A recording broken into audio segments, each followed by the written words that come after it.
Do you want to take a bet on how long it takes before we say nobody expects the Spanish Inquisition? Fuck.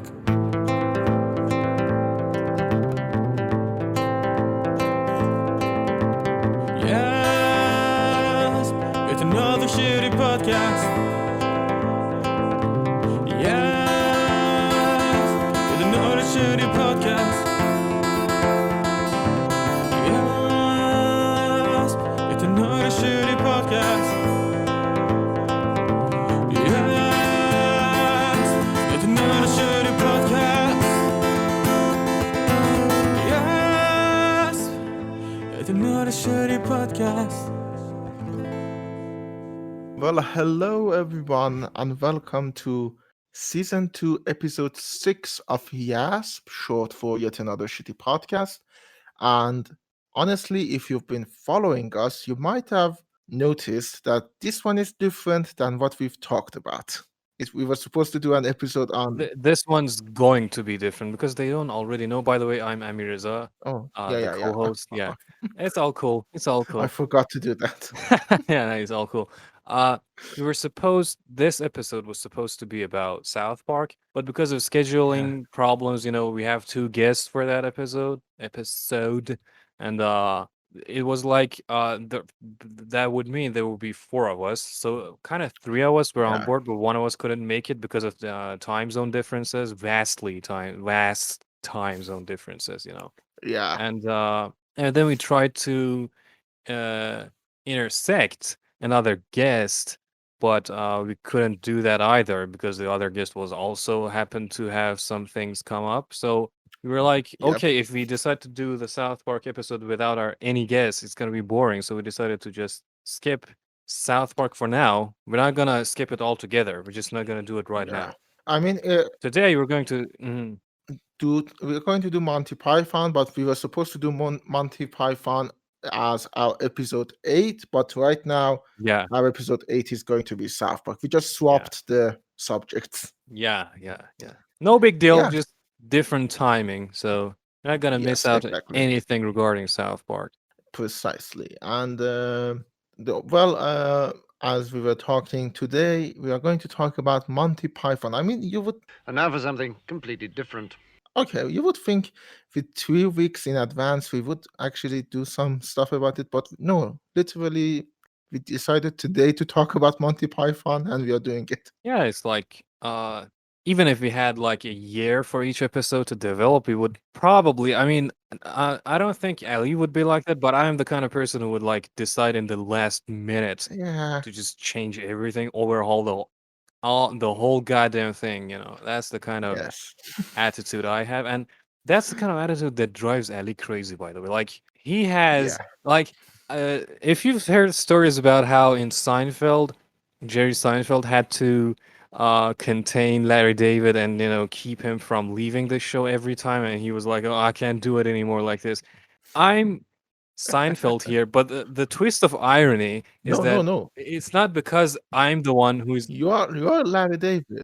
yeah, I'm Larry David and Seinfeld at the same time. Why am I saying that? Because I have driven Ali to leaving this podcast a few times, like Yes. through my actions, through my irresponsibility and negligence and all that. And yeah, We have an 11th episode which is basically just us talking shit about each other. So we'll keep that for then. I won't talk shit about you, but you have every right to do that regarding me. I mean, you will. But let's talk about Monty Python. For those of you who don't know what is Monty Python, well, Google it. But for those of you, that was so asshole-ish. Well, seriously, I mean, come on. If you don't know what Monty Python is, like, are you sure you're the right audience for this show? Like, I'm not asking you to leave. I would be happy to be the person that introduces Monty Python to you. But come on, get your shit together and just already watch it. Like, Yes. pause this episode right now, download the entire goddamn thing, and then resume listening to this after you watched all of it. Oh, okay, I'm joking. You don't have to Yes. watch all of it, but you gotta know at least something. You gotta have watched at least just watch the something. compilations of the best sketches on Yeah, on YouTube. There YouTube. are a Yeah. bunch. Yeah. Anyways, Monty Python is a group. It comprises of 6 people. And if I remember from alphabetically, it's Graham Chapman, the late Graham Mhm. Chapman. He died in the Yeah. 90s. You make me sad. So be it. John Cleese, My hovercraft is full of eels. Yeah. Terry Gilliam, I've got 2 legs from my hips to the ground, and when I move them, they walk around. And A favorite of Ali, by the way, Terry yeah. Gilliam. No, I love Terry Gilliam, but he's not my favorite Python. Yeah, he's not your favorite Python, but he's your favorite director. Oh yeah, he's definitely my favorite director. And then the late Terry Jones, we lost him in 2020. Spam, spam, spam, spam, spam, spam, baked beans, spam, spam, spam, and spam. Oh, lobster thermidor, crevettes with Mornay sauce, garnished with truffle pate brandy, and a fried egg on top, and spam. God damn it. Mm. Well, I And mean, the heyday Eric, of their careers was in the 70s. Like that tells you something yeah. about their age. But the thing is, Terry Jones did also suffer from dementia, which was very heartbreaking. Well, again, not I mean, surprising. yeah, Like, it is not all old people have dementia. no, though. no, no, not because he was old, because he was a part of Monty Python. Like when you have Oh, a mind that creative, it is much yeah, more probable than the average Joe to develop dementia. yeah, it's possible. And the last 2 are Eric Idle, which is my favorite Python, is Eric Idle, Know what I mean? Know what I mean? Nudge, nudge, nudge, nudge. Know what I mean? Say no more. Know what I mean? and Michael Palin. I'm a lumberjack and I'm okay. I sleep all night and I work all day. Yep. As I said, well, 4 of them are still alive, 2 have passed away. And these guys in the late 60s and early 70s gathered together and created this group called Monty Python. And, well, to be honest, Why is it called that? oh, that's actually kind of interesting. It was because it's 2 funny words. Just simply because it's 2 funny words, like randomly funny Yeah, words. they just realized, yeah, it's 2 funny words. That's interesting. I remember that scene from Danny Boyle's and Aaron Sorkin's Steve Jobs, where Jobs says where he got the name Apple. It says it was in a book that was good brand names. There is no special story behind that. It's just, yeah, it's 2 Yeah, funny words. like he liked apples. And he was a fruitarian, and that name happened to be in that book. Like, he wasn't like, you know, going on a journey in India to find the name. He was just okay, apple, whatever. Yeah. Fuck that name. Like, Precisely. It's like, oh, it's because Alan Turing. I remember that from the movie, ate an apple. oh no, that's all And bullshit. Like, I think there was actually something like someone had asked Steve Jobs if that was the reason. And he was like, I wish that was the reason, but no, it's not the reason. Like, yeah, he was like, oh, that would have been a cool idea, but no, yeah. I was too retarded to This think is of a that. tangent, kind Mhm. of, but there is this movie called Chaplin, which I give you 3 guesses what's it about. You can It's guess what's about it about. Is it about Chaplin? Yes, it's about Chaplin. How could you Wow, tell? I'm flabbergasted. Yeah, it stars Robert Downey Jr. It's a great movie, one of my favorite movies of all time. And there is a scene where Chaplin is talking about how he made uh, the tramp character, the Mhm. style, Yeah, the yeah, I hat know, I and know, I the know. Yeah. yeah, and he's talking about, and I was feeling like this cane was talking to me, this hat was talking to me, and Anthony Hopkins, the Oscar winner And now for something completely different. recently. I haven't watched The Father yet. Oh Yeah, yeah, recent Oscar winner. Yeah, yeah, we're recording this after Oscars, and yeah. I haven't seen any of the movies, so I Oh, I'm can't not a really comment on cinephile, it. so I probably won't watch like any of them. I only watched Yeah. Soul, and it was okay. I mean, uh, in that competition, that was definitely the best. Like, Soul didn't have any competition. Well, there is this thing that the only movie that I was kind of rooting for, which I saw, was Trial of Chicago 7. Mhm. But yeah. Anyways, as I was saying, Anthony Hopkins tell him cut the bullshit, and he says, "But the truth is so much more boring." And it shows a time lapse of Chaplin trying on new hats, picking up a few canes, putting on different clothes, and see which one works. Yeah. Yeah, but yeah, they named it because it was two funny names, Monty Python, and honestly, it is kind of funny. If not funny, it's memorable. It's definitely memorable. Like you can't forget Monty Python. Like this name sticks. Yeah. And so before I get to the historical division and the big thing they did in comedy, let's talk about how did we get Stumble upon introduced to them. them? Yeah. Mm, How did yeah. you get to know them? Well, I have a friend. I don't want to disclose his name, so I'm gonna just refer to him as A or I, depending on how Oh, you yeah. spell his name. Yeah, I think you know who I Yeah. mean. So this Yes. friend, we had you know how you can have an epistolary relationship with someone, you exchanged mails and stuff. We had Yes. a hard drival relationship where I would just visit him and I would give him my external hard drive and he would just fill it with everything. And it was in one of those hard drival moments, uh, Exchanges. yeah, exchanges, yeah, exactly. That he was like, "Do you know Monty Python?" I was like, "I don't think so." And he was like, "Oh, really?" And I was like, "Oh, yeah." And he copied like I think the entire Monty Python, the essentials, not the entire thing, the essentials, like the Flying Circus, the Holy Mhm. Grail, Life of Brian, and the Meaning of Life. Is it the last one? I'm not sure. Meaning of life, yes. Yeah, I think probably these only, or perhaps a few other things. But I think that before I watched anything else, he has a favorite sketch or bit. I don't know what to. I think it's a sketch. It's a sketch, Yeah, yeah, it's a yeah, the sketch. one that I think it's been performed by Rowan Atkinson too. The one Oh, that the four the sh- Yorkshire man. yeah. Yorkshire man. For Yorkshire, and where they just try to top each other's poverty and Yeah. uh, hardships in And life. We used to have to get out of the lake at 3 o'clock in the morning, clean the lake, eat a handful of hot gravel, work 20 hours a day at mill for twopence a month, come home and Dad would beat us around the head and neck with a broken bottle if we were lucky.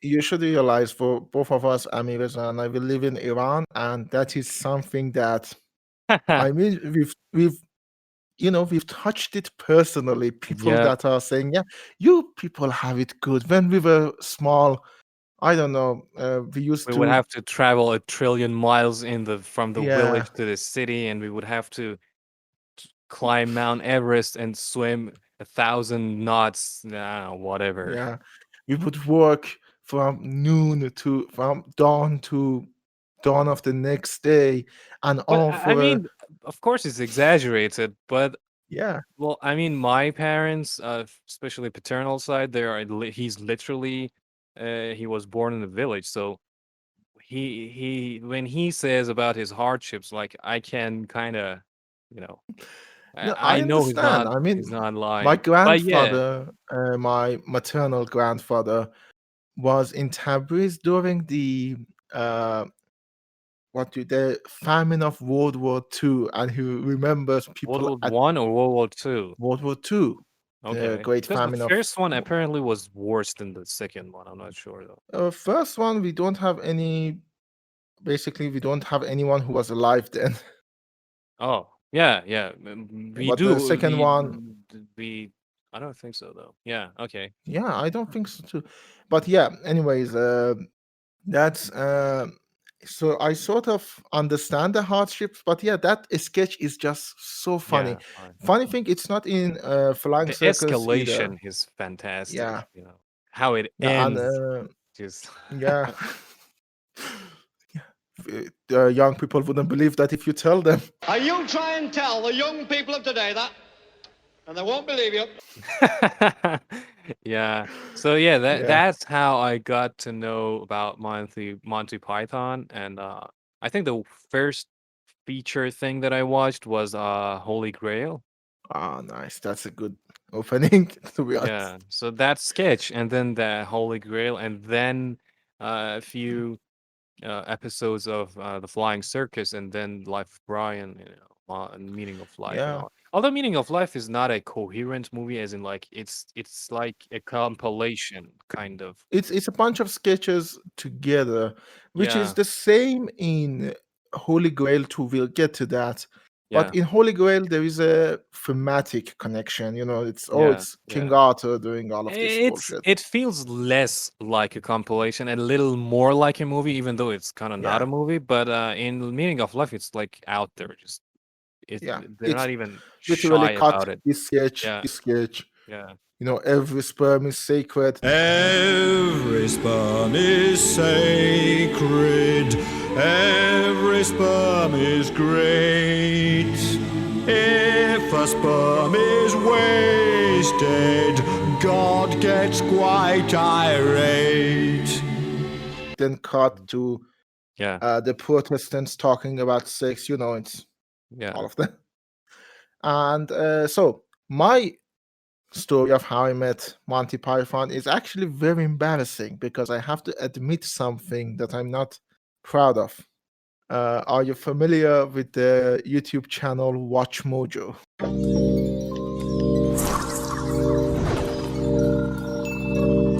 Yep. I used to Watch Mojo, and I'm sorry.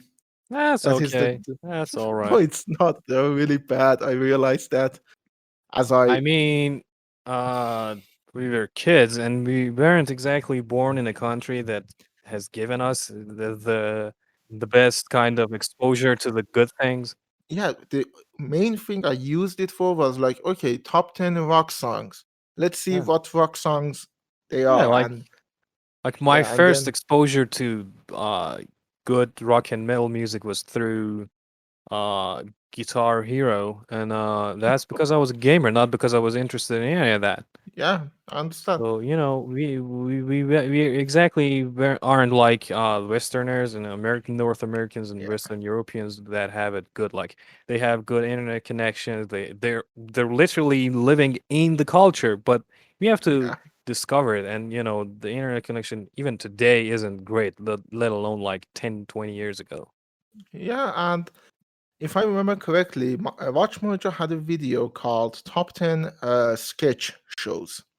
In it was Mystery Show with Bob Odenkirk and David Cross.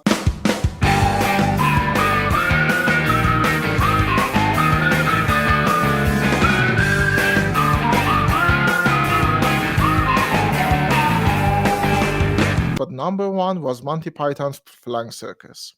Well, that's a good list, though. I mean, Watch Mojo, as Yeah, bad as they are, they have, they've listed. they give you the how do I say it? Uh, the Wikipedia version of stuff.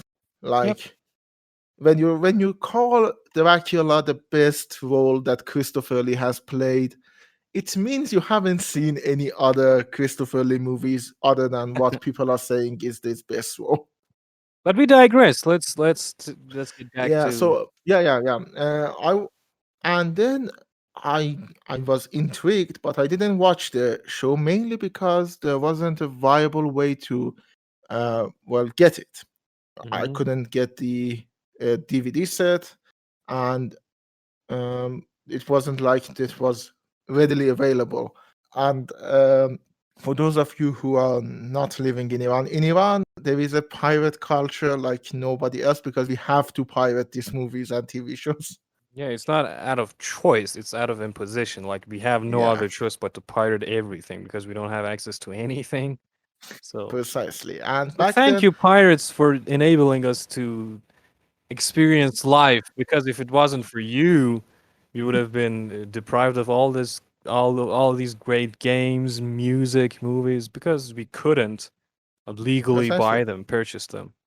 And so, as I was saying, my opening to Monty Python was actually also Holy Grail because somebody said, "Watch this," and I could find that very easily. It's easier to find the movies than it is to find the TV show, the Yeah. Flying Circus. And I watched the movie and I laughed my fucking ass off. I mean, Look, you stupid bastard, you've got no arms left. Yes, I have. Look! It's just a flesh wound. Yeah, it was it's really funny. it's really funny. For those of you who don't know, it tells the story of King Arthur, which goes and gets his Knights of Round Table like Sir Bedivere, Sir Lancelot, Sir Galahad the Pure, Sir Robin, not quite as brave as Sir Lancelot, and Sir not appearing in this film. And the he horses gets them. in this film, man, the horses. Yeah. Oh, yeah. And I'll get to that. There's a reason for that. Yeah, the budgetary limit. Yeah, budgetary limitation. The horses is that the characters, I think this is not a spoiler because this is literally the first joke. Yeah, the first The scene in the the movie. characters act like they are on a horse and there's a guy behind them just banging two coconut shells together. And there's actually, the movies and cartoons have these like merch. They sell you like the action figures and all that. And they're Yeah. actually, I have seen pictures. I don't know if they were a parody or anything, but I wouldn't cross it out as impossible. There were like two coconut shells, and there was like Monty Python horses. Like you could you could purchase them as the merch of the movie. Yeah, I mean it's really hilarious. The reason for that is budgetary reasons. They couldn't actually get horses, so they did this. Yeah, they had to resort to that. Yeah, and King Arthur gathers all of his knights, decides to not go to Camelot, and then God appears and tells them he needs to find the Holy Grail. Arthur, King of the Britons, your Knights of the Round Table shall have a task to make them an example in these dark times. Good idea, O Lord. Of course it's a good idea! And Yeah. it's just a bunch of sketches like connected to And each other. oh my god, just like the intelligence and the knowledgeability of the peasants in that era. Like they are more Yeah. knowledgeable politically than probably me and you, or Yeah, someone who's it's really funny. There is this funny scene where King Arthur comes to a bunch of people that are, I don't know, doing something with mud. I remember mud Yeah, being a big part they're of it. just farming, let's say. Yeah. And he tells them, I'm your king. And the character is Terry Jones. I remember that too. The Yeah. late Terry Jones. He says, I didn't vote for you. And Michael Palin is his son that is talking about all of these socio-political issues with monarchy. And King Arthur goes to hit him and he says, help, help, I'm being repressed. Come and see the violence inherent in the system. Help, help, I'm being repressed, bloody peasant. Oh, what a giveaway. Did you hear that? Did you hear that, eh? Yeah, it's just fantastic, man. Like, It's so wow. good. And anyways, the thing is, Monty Python, at least for me, has been there through some of my darkest moments. I think my general baseline mood shifted after I found them. Like I'm now Wow. happier. I think for me that would be South Park, which is the subject of our Yeah. next Next next episode. movie. Not next Actually- episode, next movie episode. Yeah, next movie episode. Yeah, because the next episode is something else entirely. But actually, speaking of South Park, one of the things that is in Monty Python is part of their brand is Terry Gilliam does a bunch of animations, and they Mhm. are cutout animations. Yep. And it's sort of is part of the. It's literally what you remember out of most of the Monty Python episodes, Yeah. Flying Circus episodes. It has a direct, and I do mean direct. They even admit it, not like they're stealing it. They're Yeah. homaging. Yeah, in South Park. South Park is literally an homage to Terry Gilliam's Art style, art style. Yeah, motion picture yeah. technique. It's a cutout technique. Gilliam isn't the only one who does cutout, but his style of comedy is just very unique. Yeah. And you can see it in his own movies later on. But yeah, I have to do a little plug here for something that nobody will ever see. But for my university, I had a project. I needed to make a documentary, and I made one on Life of Brian. And what it did for the future of comedy, which is very important. I will discuss that fairly soon. I just want to talk about the history of how Monty Python came to be.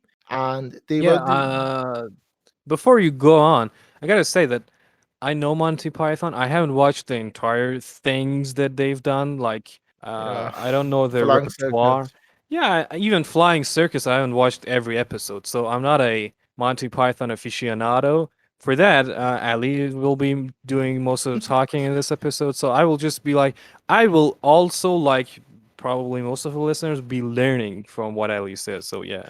No, it's not much. It's actually very uh, easy stuff. It's the fact that I don't remember who was from which college, but I know some of them are from Cambridge. I think it's Cleese and Chapman that are from Cambridge. I know Cleese, Chapman, and Terry Jones are from the same college, and Eric Idle and Michael Palin, I think, from the other one, the Oxford.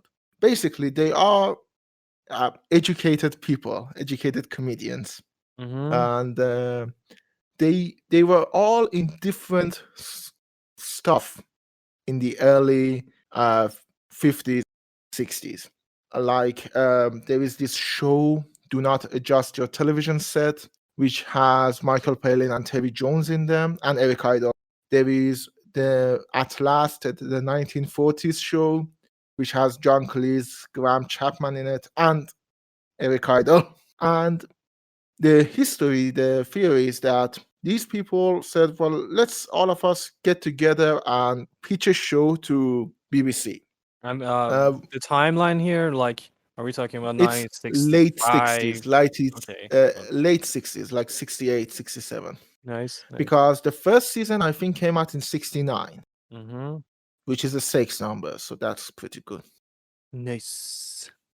Yes. So, and they actually saw Terry Gilliam. All of these people are British, all 5 of them, except Terry Gilliam. Terry Gilliam is American. That's just, you need to know that. Yeah. And they actually saw his work and asked him to join them. And they went to BBC to pitch a show called Monty Python's Flying Circus.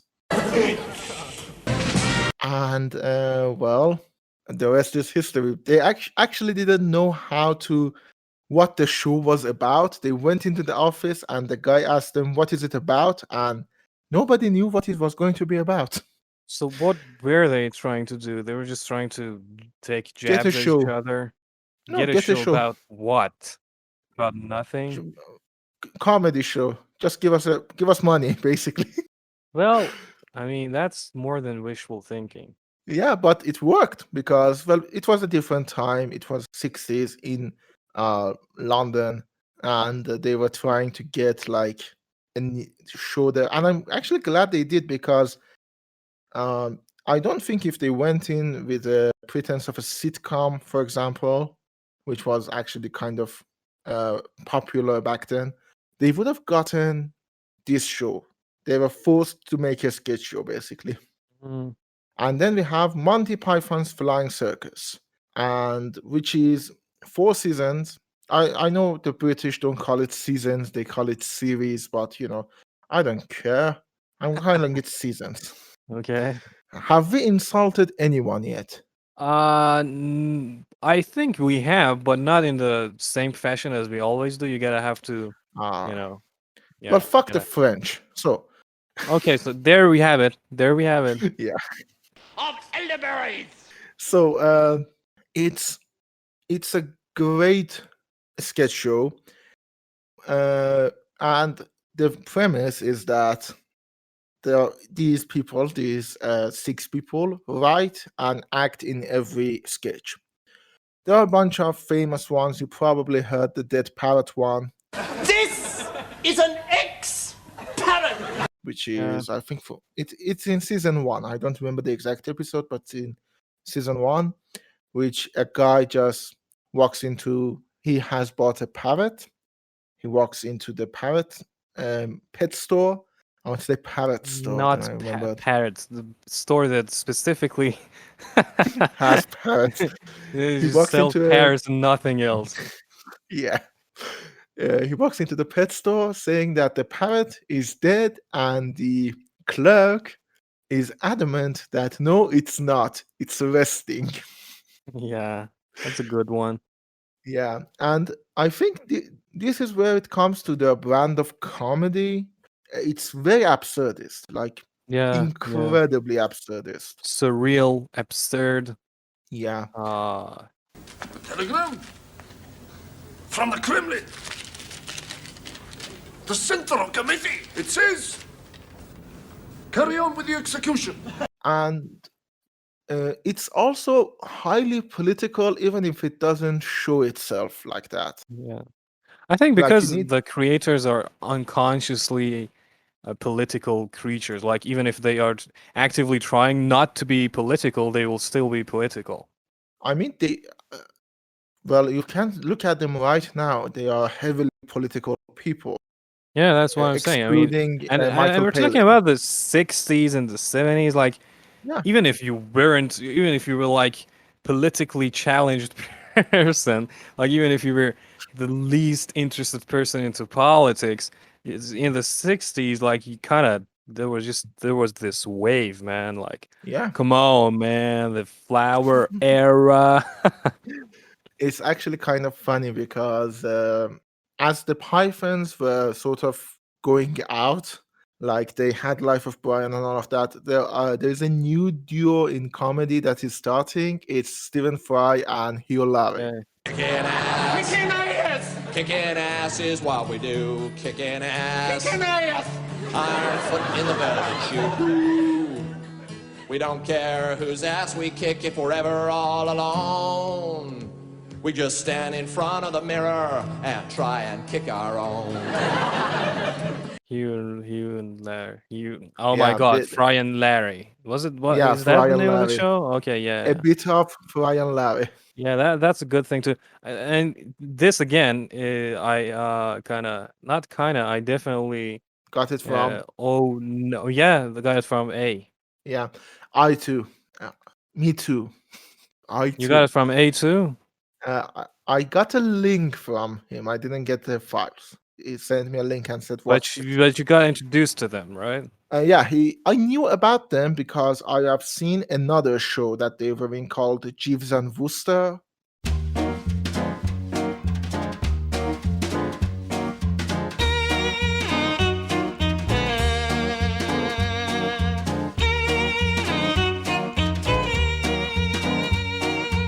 Yeah, he gave me that too. Yeah, I have watched that show and I knew they had another show apparently, but I haven't seen anything until IA gave it to me. Let me just say it here. I wish he would have appeared on this episode as a guest, Yeah. because that would have made this episode much better. I mean, I personally am one of the people that owe a lot of the pop culture things I know, video games, movies, music. He's a very pop cultural. He's like a thesaurus, like a walking thesaurus of these kind of stuff. Yeah. And but he wouldn't. I mean, to be honest, we never asked him, but I'm I pretty sure. didn't ask him because I was like 99% he wouldn't appear, especially because it's in English, and And I don't know, but I yeah, think he's self-conscious about speaking in English. I'm not sure though. I'm not sure. I'm just yeah. maybe I'm We are just projecting. speculating, yeah. Yeah, I don't know, but I'm kind of positive that he wouldn't have showed up for whatever reason. I don't know. Yeah. Anyways, speaking of Monty Python, he will love it. Yeah. And I remember Stephen Fry talking. I don't remember what show it was.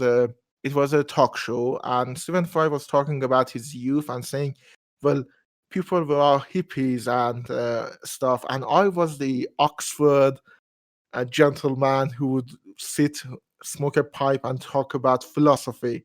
So I wasn't very popular back then." Mm. And it's kind of funny how a culture can shift that much in such a short time. Yeah. Yeah, but the comedy of Monty Python, we are all over the place today, but yeah, the comedy of Monty Python And now for something completely different. is very absurdist, very surreal, and incredibly silly. Like, incredibly silly. I'm so worried about what's happening today in the Middle East, you know. And I'm so worried about the baggage retrieval system they've got at Heathrow. And political, as I said. But the thing that I think gave them the edge over, well, the comedians that came before them, like Malcolm Muggeridge, or in America, I know it was Milton Berle, who was the fat guy who was in Honeymooners, Jackie Gleason. Fat man in Honeymoon. Well, I think you offended at least one person No, specifically. it's a fat guy in Honeymooners. Honeymooners is a sitcom by Jackie Gleason, and I mean the joke of the show is that he's fat. So Okay, then. Well, yeah, I'm sad we didn't offend anyone. Well, I yeah, mean, you did offend the French, but yeah. I mean, but fuck them. Who cares? you always offend the French. You gotta find a new demographic to offend. Yeah, that's true. French Canadians? Yeah, I fuck them, right? Yeah, Yeah, that's a fuck them. move. Fuck Quebec. Fuck To Quebec. quote another Canadian YouTuber I watch, just leave Canada already. Yeah. And but as I was saying, the comedy that they had was it relied more on the setup than the punchline, because the joke structure in very basic forms is setup and punchline. Yeah. Comedy before Monty Python was just like adamant that the punchline is what makes the joke funny. Mm-hmm. They changed that. They realized, no, we can have a sketch where the setup is the funny part, not the punchline, which is why some of the most famous sketches, like the Dead Parrot, doesn't have a punchline. I'm not prepared to pursue my line of inquiry any further, as I think this is getting too silly. Quite agree, quite agree. Silly, silly, silly. Right, get on with it. Get on with it. It's all set up. Do you remember how that sketch ends? Yeah. Yeah, the police guy comes in and says, tear it down, tear it down. This sketch has gotten too silly. And it ends. Literally, it ends on that. It's a meta. Yeah. And I think that was a divide in comedy, because there are a lot of comedians after Monty Python that do the same thing, like a bit of Fry and Laurie. Eddie Izzard, I think, is one of the people who does that a lot. Ron Atkinson is one of the people that does that a lot, where the setup is the funny part, not the punchline. You go to watch. I think you could say that it's like the whole thing is different. Like the structure isn't set up and punchline. You can't just say it's set up without a punchline. It's just a different type of comedy. It's a different formula. It doesn't. Precisely, and I think it happened because of Monty Python Flying Circus. I wouldn't know about this, but given the fact that you've watched like probably more than 99% of the human population, TV shows and movies and all that, so I'm pretty confident that probably that has at least some truth to it, if not entirely. I mean, the thing is, if you look at the stuff that we are today calling influential, like Doctor Who.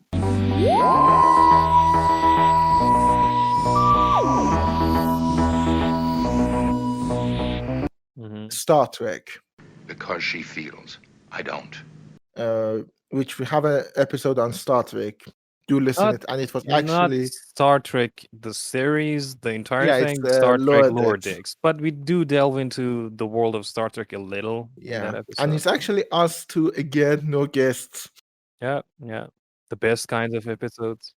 Yes, and well, as I was saying, you have like all of these shows which we are calling influential now didn't have the best track record when they were coming out. Like Doctor Who was so unpopular, BBC burned their archives of it. Yeah. Yeah, it's a real thing. Do look it up. It's quite funny. BBC burned the archives of the first 2 Doctors, like the first 6 seasons. And now they are having contests. Do give us back these episodes if we can find them. Funnily enough, 2 of the episodes were found in Tehran, in Yeah, Iran. yeah. Yeah, which is the funniest thing ever to me. And Like, Star it would Trek be was funny if so like the rest of it happens to be in North Korea, like or yeah, Cuba. Like, oh wow, every country that we have sanctioned, every country that is like basically against the world, apparently yeah. has copies of Doctor Who. It's quite funny. There is actually a list on the BBC website right now that if you have them, we will pay you to give us your copy. Wow. Yeah, How and about we recreate them?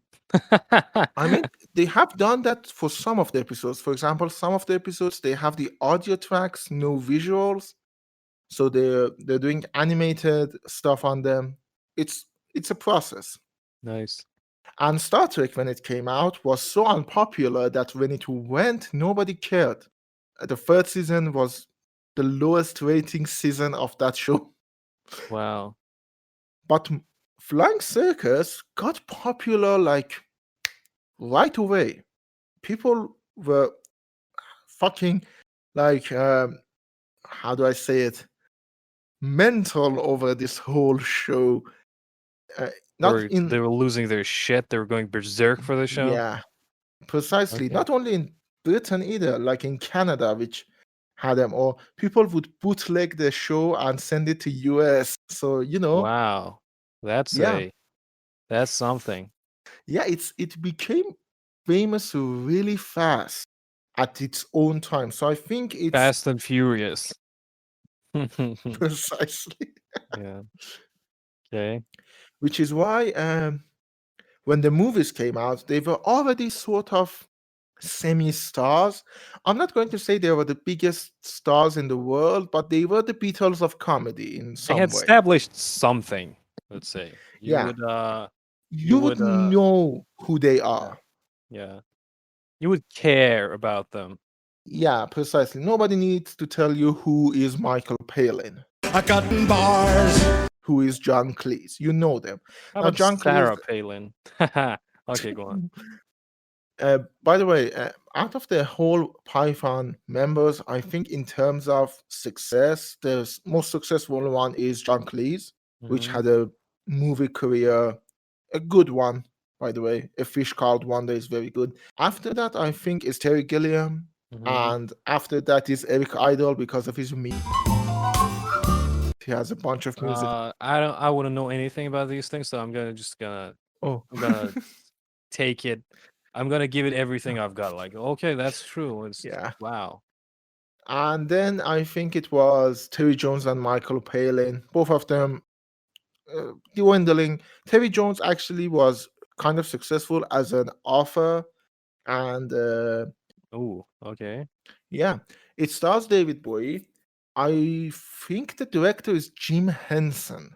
I know he did the puppetry for it. I don't know if he directed it too or not. Mhm. Yes, he's the director. I'm checking it. He's the director. Jim Good deal. Henson is the guy who made Sesame Street and Muppets. Ooh, So wow. Someday we'll find it, the rainbow connection, the lovers, the dreamers, and me. yeah, Oh yeah. I was blanking for a while, but I yeah. finally came to my senses. Yeah. So he directed it. Mhm. David Bowie starred in it. George Lucas produced it, Whoa. and Talk about a stellar cast. yeah, Terry Jones wrote the screenplay. Oh, then I definitely gotta. Are we talking about the Labyrinth? Yeah, The Labyrinth. It's Okay. I think it's 80s, 1986. Mm-hmm. And the cast itself isn't small either. Well, David Bowie and Jennifer Connelly. Wow, that is Yeah. truly stellar. It's a constellation at this point. It's not even stellar anymore. Yeah, it's quite a big deal. I wouldn't call it the best movie ever made, but it's definitely one of the most interesting movies ever made. And Terry Jones, as I said, wrote the screenplay. So Jones had a good career as a writer, Mhm. and Michael Palin actually became a traveler, if you can believe that. I don't know if you know that or not. I don't know nothing about these things. As I said, Oh, you're the one that has to provide me with knowledge. yeah.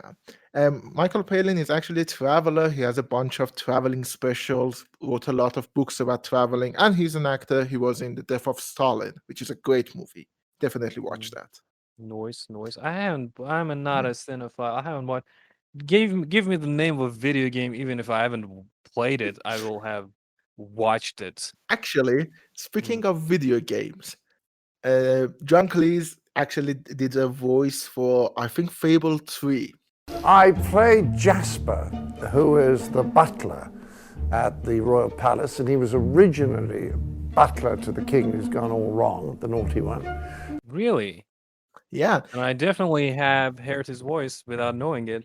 he's the butler. He's the guy that gives you instruction and all of that. Oh, okay. Yeah, It's and ringing some bells. I gotta check it out after the recording, but I think yeah, some things are coming to me. his voice is actually kind of, how do I say it, iconic. I think if you look for it, you will definitely listen it. Also, Mm. Stephen Fry is in that game too, by the way. Real okay. I think that He's would the force me to how do I say it, the top hat guy who is evil and all of that. the villain, No, the not the main villainess. villain. The Okay. main villain is Michael Fassbender. Wow, I didn't know any of this. I gotta play that game again. Yep, Ben Kingsley in that game too. It has a really star cast. Whoa. Yeah, and Well, when I played it, I was a young idiot, so I don't blame myself.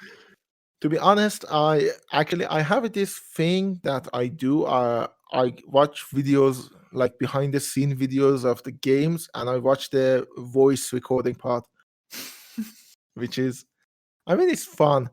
And Eric Idle actually, yeah, he also has a very iconic voice. He was the hero in a point and click adventure game about the Terry Pratchett's Discworld.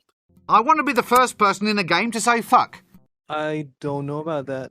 Yeah, it's Discworld, the video game, and he's voiced by Eric Idle. It's made by Teeny Weeny Games and Perfect 10 Productions. I don't know any of them. I'm trying to see what year it came out. It came out in 1995. No, the year I was born. You weren't born in 1995. I was. November 1995. Oh, Yeah. God, you're old. So I keep telling you that, and you're like, no, you're not that much older than me. Fuck off. And the least successful one, I want to say, which is really unfair, is Graham Chapman. What Chapman is the most interesting one. I think there is a documentary about his life, a liar's autobiography, the Graham Chapman story, which I really recommend. It's really, really good. And he has the most interesting life. Well, he was a homosexual, first of all, which is a big deal in 1960s and 1970s. Sit on my face and tell me that you love me. I'll sit on your face and tell you I love you too. I love to hear you oralize. When I'm between your thighs, you blow me away. Yeah, I think even today. Yeah, even today, but back then you can imagine. Yeah, it was he like was, it was heresy. yeah. And he was an alcoholic, a big one, like incredibly problematic one. Wow. Yeah, so he is the one that It was always sauce. kind of, yeah. all over the There place. is actually a thing I want to talk about the Holy. In Holy Grail, the characters are not wearing chainmail, actual chainmail. They're wearing knitted sweaters turned upside down, which looks like chainmail. Yeah, it's actually a good technique for all of you amateur movie makers out there who want to create chainmail or cosplayers. Mhm, And the only one that had a chainmail outfit was Graham Chapman, who portrayed King Arthur. Yeah, and its chainmail is actually really fucking heavy, by the way. I would imagine. Yeah, and he was shaking visibly from how much alcohol he was consuming. Yeah, but I think from all of them, he was the best actor. He was always the main guy you wanted for acting, because he was King Arthur in Life of Brian in Holy Grail, and he Holy was Grail. Brian in Life of King Brian. Arthur in Life of Brian. That would have been a good. Yeah, That would have been a good out of context and out of place comedy. precisely. So yeah, this is the life of the Pythons. Very how do I say it? Condensed to bite-sized pieces. And now for something completely different. But they were pretty influential. I don't think there is a comedy group as influential as the Pythons. I mean, Seinfeld is an influential show, in my Yeah, opinion. Cheers, influential duo. yeah. Cheers is an influential show. I think Juan Atkinson is incredibly influential in bringing the physical comedy of the silent age movies to the new audience, to Mr. Bean. Mm-hmm. But none of them, I think, made the mark as big as Monty Python. Even if you don't know it, you're watching shows that are influenced by Monty Python, whether it's Rick and Morty. Rick and Morty is directly influenced by Monty Python, whether it's South Park, which is taken the visual aspects of it, whether Yeah. it's BoJack Horseman, which took the absurdist angle of Monty Python. Yeah, I agree. Yeah, it's a show you can't escape. Now, there is this thing that I want to talk about too, which is sustainability. I don't know if I pronounced that correctly.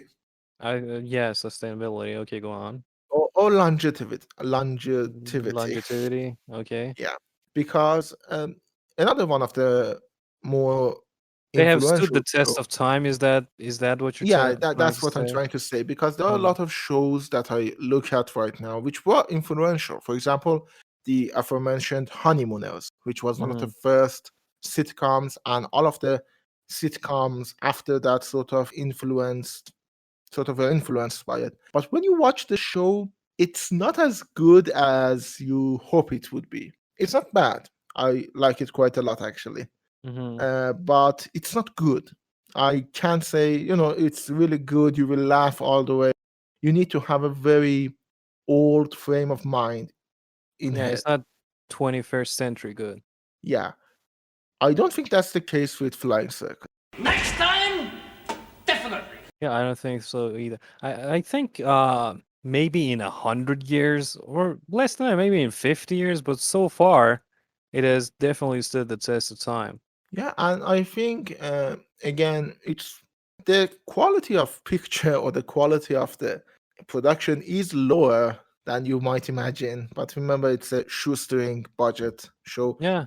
But the jokes, I don't think they will ever go out of style, because they're not making, as I said, they were political, but they weren't making fun of, like, you have to be in the Margaret Thatcher era to Yeah, they are time. I mean, we're talking about time, but Yeah. universally accessible, funny moments. Like by universal, I mean, like, how can I say timeless without saying infinitely? That's not the right Yeah. word. I don't know. I mean, It's not I bound to understand what you mean. time and even Yeah. space necessarily. Like it's Yeah, not you don't have to be wouldn't need to be British to to understand the Yeah. jokes, which is a problem I have with a lot of other For example, a bit of Ryan Larry is quite dated nowadays, because they Yeah. make fun of Margaret Thatcher, which, I mean, I don't know who Margaret Thatcher is. At the minute when I got interested in politics, Thatcher was already dead. I've got a message for you about your Prime Minister. 1, 2, 3, 4. Hey, Maggie Thatcher, you're alright. Thanks to you, I sleep at night. Yeah. So I know they are making fun of certain people. They're making fun of, like, this politician or that. But first of But all, even if you it's don't know them, this show's still Yeah. funny and it still holds up. precisely. You don't have to realize the upper class issues of the 1970s to understand why the best twat of the year is funny. That best twat of the year competition. Twat of the yeah. Yeah. Or you don't have to be in 1970s to realize why there is a whole sketch about Pablo Picasso drawing a painting while in a bicycle. Yeah. And actually, that brings me to my last point. The last point is they are actually very smart, and Yep. the show shows it. It's silly, don't get me wrong. It's fucking stupid at times. But stupid in a genius way. Precisely. Like, it's not the same as a show that I don't think we're going to talk about on the. I'm hoping not. Paradise PD or Brickleberry, which is Yeah. just stupid. It's just Yeah. idiotic. Yeah, it's just There is retarded. not an ounce of intelligence behind it, but in It's just high school toilet humor, like precisely, emotionally and intellectually retarded. Not retarded as in the insult word. I mean retarded as in like challenged, like like yeah, arrested, like intellectually arrested. Let's say. yeah, it's incredibly idiotic. But in Monty Python, I mean, yeah, the idea of fresh, no, what was the sketch called? Self-defense against fresh fruit. Now put something into it for God's hold the banana like that. That's better. Now scream. Good. Right now, attack me.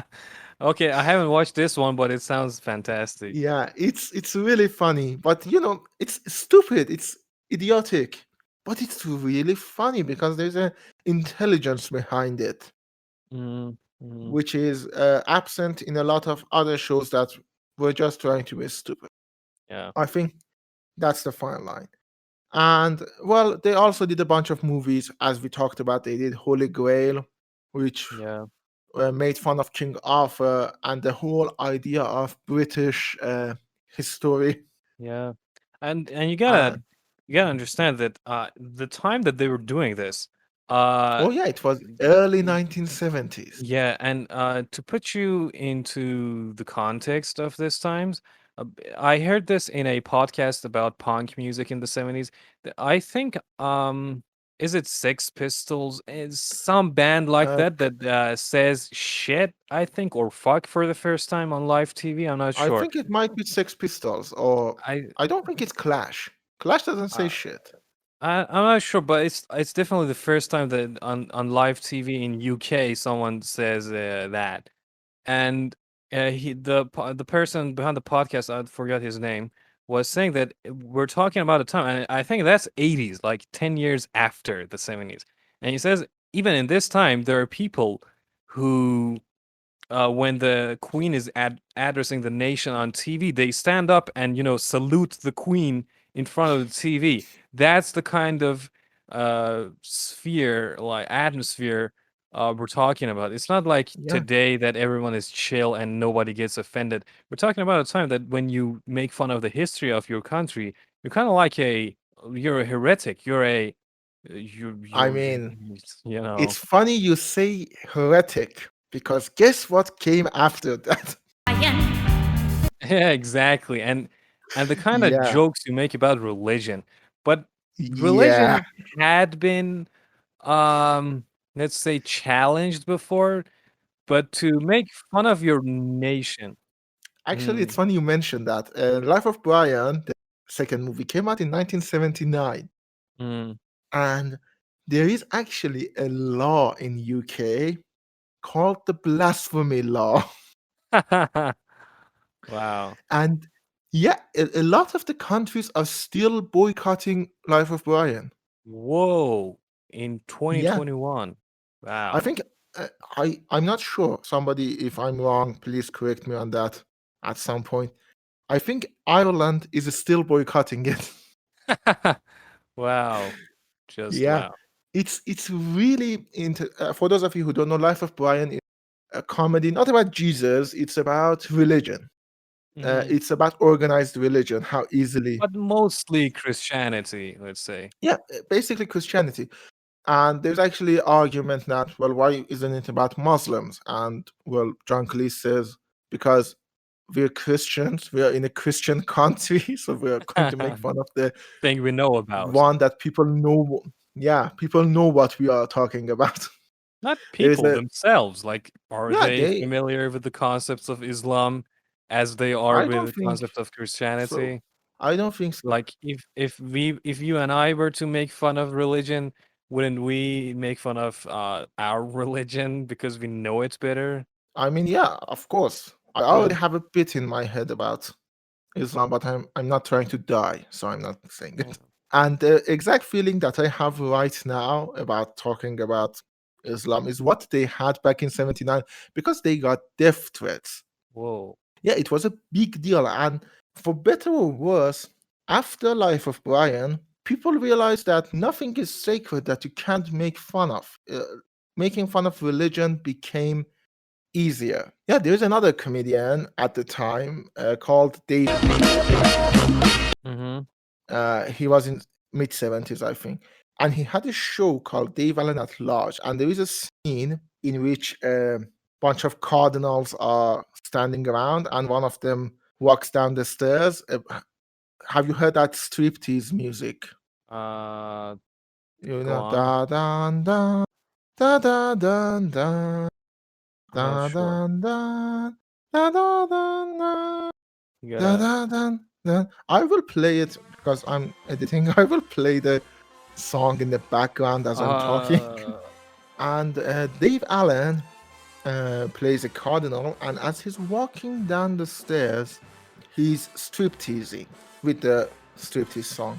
And when that aired, people were fucking furious. They sent letters to a BBC saying that you need to take down Dave Allen. And Dave Allen actually did get like corporate mandated, like slap on the wrist, like you don't do that anymore. And it's kind of funny how much we've let go of that mentality. And Dave Allen, to some extent, I think to more extent, Monty Python, because Dave Allen was kind of limited to the TV in the 70s in Britain, while Life of Brian became a movie that was universally accessible and bigger. Monty Python were a bigger name than Dave Allen, so I guess there's that too. But yeah, I think when you talk about Monty Python, you cannot deny how important the mark is on history, both in terms of free speech, what you can talk about, in terms of how we look at comedy, how they changed it, and just on a historical aspect, you cannot get a better mountain of importance, a better pinpoint in the timeline than Monty Python. Wow, I didn't know. Well, I could have guessed, but I wasn't sure that they were that influential. But yeah, it all makes sense. Like, we're talking about a time where everything has still got their sanctity, and well, when you challenge Yeah. that, people aren't going to take kindly to what you're doing. They're going to be offended. They're going to be defensive about the matter. You know, a lot of shit can go Ari. Yeah, Let's I say. mean, you can, in other words, I mean, since our episodes, 2 episodes after this is South Park, don't think you can do the episode about. I mean, we will talk more in that episode, but there's an episode with about how they're going to show a picture of. Oh, Uh, yeah. I I'm got it. kind of afraid. I'm kind of afraid to say it. Yeah, show a picture of a person. Prophet of Yeah, prophet of a certain religion, yeah, and it's a big deal and all of that. But you can't yeah. have that joke in Without Monty Python. without Monty Python. That's true. Basically, there are the martyrs that, oddly enough, in a religion of comedy. Sacrifice themselves for they Yeah, they for our died sins. they died for Trey and Matt's sins. Yeah, Yeah, they were crucified so that others could make fun of religion. yeah. Actually, before we go to, there is two stuff I want to mention, so you can just look them up. One, when the whole Life of Brian debacle was going on. There is a debate on a show called Friday Night, Saturday Morning. Definitely go and watch that debate. It's very enlightening in a way. What is it about? Life of Brian. Oh, okay. Regarding Life of Brian, okay. Yeah, and the whole blasphemy angle of it. Definitely give it a watch. And after that interview, Rowan Atkinson was part of a comedy show called Not the 9 O'Clock News. I haven't even heard of that. Yeah, I haven't been able to find any good pirated versions of it. And if you do have any, please do send the email to YASP. You can find our email. And then there is the other thing I want to mention is a biographical movie about that whole debacle of Life of Brian and that interview called Holy Flying Circus. Holy f***ing circus! That's a Yeah. good name. Yeah, and I definitely recommend it. It tries to be Python-esque, which I mean, how the hell did we forget to talk about this? Python-esque. Python-esque. Yeah. Python-esque is an actual word. It's in the dictionary. Is it like Hitchcockian, was it? Or Tarantino-esque? It's like Hitchcockian, and Yeah. Python-esque means something that is reminiscent of the style of Monty Python. And there is a whole thing about celebrating them in Aspen. There is a whole celebration, which I mean, definitely watch that too. It's on YouTube. And Terry Jones says, I think what we wanted to do with Monty Python Flying Circus was to be unexpected. Like you wouldn't predict, unpredictable. Okay, that's the right. Yeah. Yeah, Okay. unpredictable. And the fact that Python-esque is a word in dictionary shows how much we failed. Yeah. Yeah. So now to funny moments we remember. Do you have any beside the 4 Yorkshiremen which you talked about that you want to talk about? That's not my personal favorite. That's the A guys. But my personal favorite, I gotta say, I'm not very knowledgeable about Monty Python. Maybe my opinion, perhaps definitely my opinion will change in the future. But out of the things I've watched, the funniest moment I personally love is just it's like in a league of its own for me. Is I don't know, the wizard in Holy Grail. I don't know what to call Oh him. yeah. And he just It's Tim the Enchanter. yeah, exactly. And and they're like, what's your name? And he's like, there are some who call me Tim. By what name are you known? There are some who call me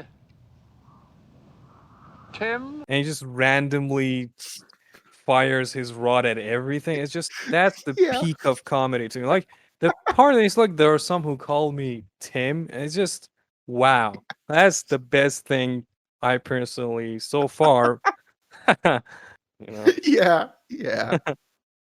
It's really good. Follow! But follow only if ye be men of valor. For the entrance to this cave is guarded by a creature so foul, so cruel, that no man yet has fought with it and lived. Yeah. Oh god, the rabbit. Yeah, that's great too. The rabbit. The holy grenade. I think the holy grenade is in the video game Yeah, Worms. Holy like- Hand Grenade of Antioch. Yeah. There is a joke in the movie which is you should count to 3, not 2, Yeah. not Yeah. 5, Yeah. 3. Yeah. And there is it's a Easter egg that is in a lot of games. Like There's an achievement for the video game Borderlands 1. I distinctly remember that. I don't know what you have to do to get it, but I know the name of the achievement is there are some who call me Tim. So you know. there is actually the Holy Hand Grenade is actually in the It warms. It actually even makes a sound like hallelujah. And in Fallout New Vegas, there is a bunch of grenades on the ground, and there is a note that says count to 5, then crossed out 3. Yeah. Yeah, and it's a Easter egg that, I mean, it's so funny. My favorite funny moment, though, it's, to be honest, it's kind of weird, but it's the stoning scene in Life of Brian. No one is to stone anyone until I blow this whistle. Do you understand? Even, and I want to make this absolutely clear, even if they do say Jehovah. There are a bunch of guys a bunch of girls actually disguised as guys that want to stone someone, and it's the only entertainment they have in like In that time early, period. yeah. And it's God. so funny. Anyone who says Jehovah, they stone. Yeah. God damn it. It's one of my favorite lines in that is the guy who are trying to stone says Jehovah, and the priest tells him, "You're only making this worse for yourself." And he says, "How much more worse can it be?" Jehovah, Jehovah, God. Jehovah. I love that scene. It's so funny. And is there any other scene you want to talk about which we didn't mention? I think we didn't talk about Meaning of Life at all, which is a good movie, by the way. Yeah, it's good. It's a, I don't know what to say. It's a not confrontation. It's being exposed to a lot of new modern life things, I think. Like, Yeah. it's a, I think everyone remembers that famous song from it, which is "Every Sperm is Sacred." Let the heathen spill theirs on the dusty ground. God shall make them pay for each sperm that can't be found. yeah. What's the name of that Chaplin movie about modernity and all that? Modern Times. Yeah, Modern Times. I think it's kind of a Modern Times through Monty Python in a way, in some I can sense. see what you mean. Yeah. It's more contemporary than its Yeah. other counterparts, and Yeah. it's actually really funny too. It has one of my favorite meta lines ever. When you get to the middle of the film, someone walks out and says, "Hello and welcome to the middle of the film." Yeah. Yeah. It's Terry Gilliam that does that too. I remember distinctly it's Terry Gilliam. I think one of the greatest things about Monty Python in general is the meta aspect of it. Like, Oh, they're yeah. always meta about their show. And the meta comedy, I think that's also another influence of this show, the meta comedy. Like, even the comedy is being made fun of. The thing is, I wouldn't say it's that much of a turning point, because we had Alfie at the time, which was Mhm. a Michael Caine movie, I wouldn't know. and Mhm. and there is a movie in the 1960s called "A Funny Thing Happened on the Way to the Forum." Something familiar, something peculiar, something for everyone, a comedy tonight. Which has a lot of folk. I've only heard about the name of this thing. I haven't watched it. It's a musical by Stephen Sondheim, the great Stephen Sondheim. Please don't die. I want to meet you. He's 91. Mhm. Mhm. And now for something completely different.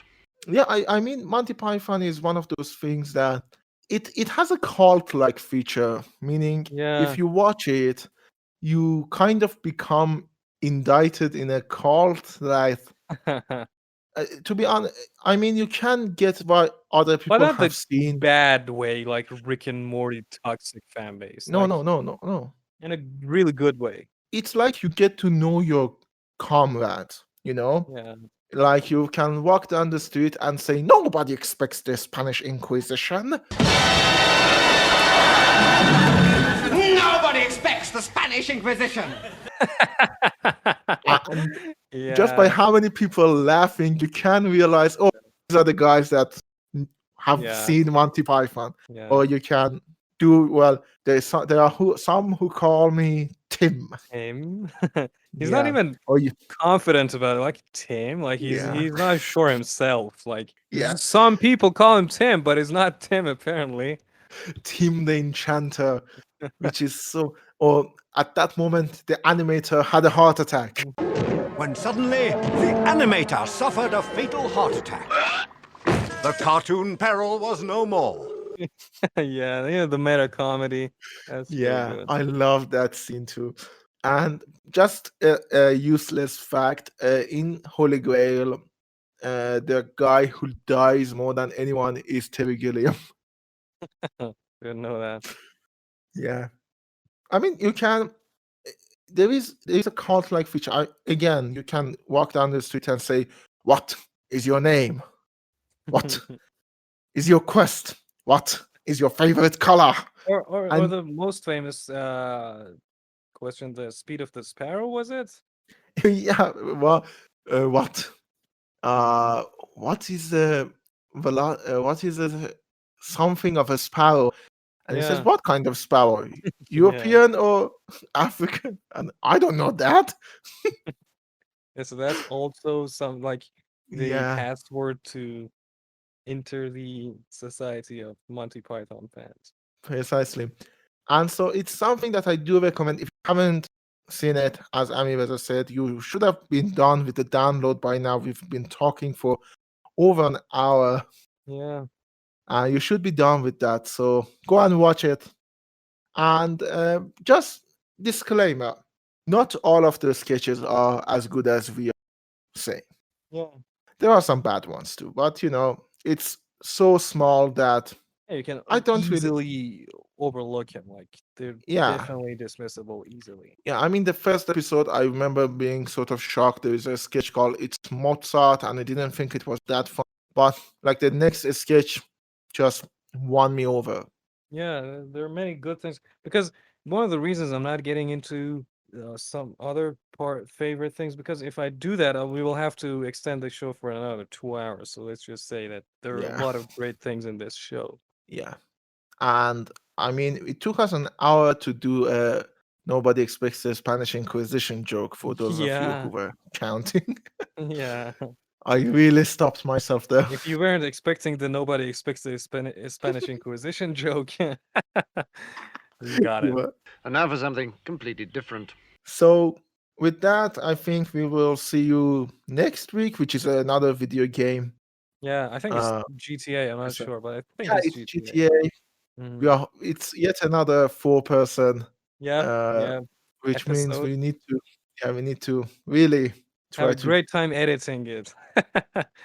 Have a I fantastic mean, to time. be honest, I'm editing this one, which is kind of easy. You're editing that GTA one. Yeah, but then you're gonna be editing the Yeah, South I'm Park gonna do the episode. South Park one, which So is just a get nightmare. fucked equally. Yeah, Yeah.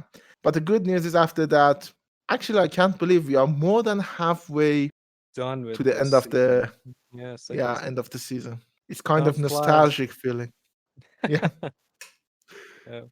And so we will see you Next week, unless we no, not next die week, or not don't. next Next time. episode, yeah. Yeah, Unless we because die it's or 3 don't feel weeks. like it. What was the line? Unless we die or don't feel like it. Yeah, Yeah, said exactly. it Yeah. correctly.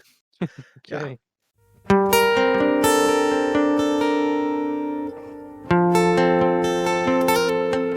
We want to thank you for listening to our podcast. We want to thank you for listening to our shitty podcast. Yet another shitty podcast. We are deeply happy inside, and you don't have anything better to do. Don't waste your time here with us. YASP. Yet another shitty podcast. Another shitty podcast. Thank you for listening to our podcast. Okay, I'm going to tell Craig کرگ مادر قهوه رو as always the post credits کرگ مادر قهوه کرگ مادر قهوه رو